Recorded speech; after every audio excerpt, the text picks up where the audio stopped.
হযরত আলী রাদিয়াল্লাহু তাআলা আনহু ফজরের নামাজ আদায় করার জন্য মসজিদে গেলেন।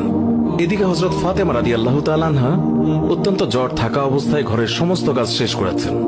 আলী রাদিয়াল্লাহু তাআলা আনহু মসজিদ থেকে এসে দেখলেন ফাতেমা কাঁদছেন।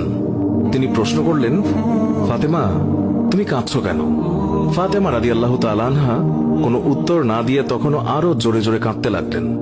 আলী রাদিয়াল্লাহু তাআলা আনহু কয়েকবার প্রশ্ন করার পর মা ফাতেমা কাঁদতে কাঁদতে বলল, আমি স্বপ্নের মধ্যে দেখেছি আমার আব্বাজান হযরত মুহাম্মদ সাল্লাল্লাহু আলাইহি ওয়াসাল্লাম আমার ঘরের মধ্যে ঢুকে কি যেন তালাশ করছেন।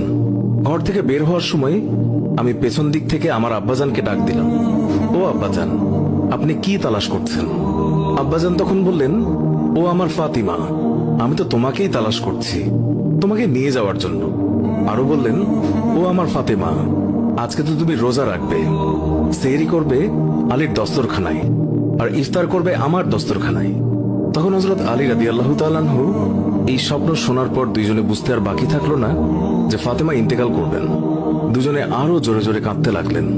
এই সময়ের মধ্যে হযরত হাসান এবং হুসাইন রাদিয়াল্লাহু তাআলা আনহু এসে তারা জিজ্ঞাসা করলেন, আব্বাজান, আম্মাজান, আপনারা কেন কান্না করছেন? ফাতেমা রাদিয়াল্লাহু তাআলা আনহুর একটি অভ্যাস ছিল, যখন হাসান হুসাইন তাকে কোনো কাজে বিরক্ত করতেন তখন দুইজনকে নানাজানের কবরের কাছে যেতে বলতেন। আজকেও ফাতেমা বললেন, তোমরা দুই ভাই নানার কবরের কাছে যাও।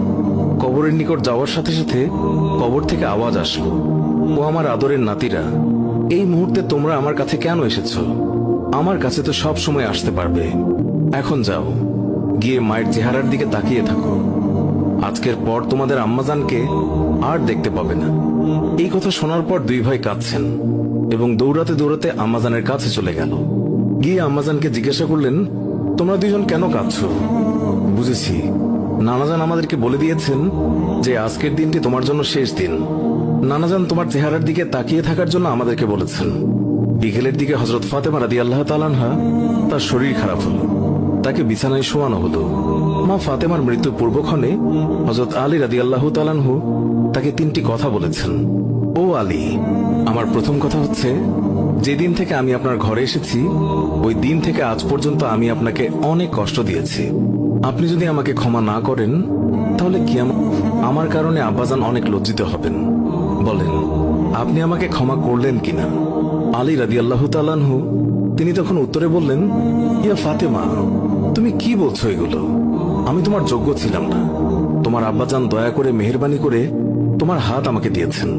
বিয়ের দিন থেকে আজ পর্যন্ত আমি আলী তোমাকে ঠিকমতো দুবেলা খাবার খাওয়াতে পারিনি। ও ফাতিমা, তুমিই বলো,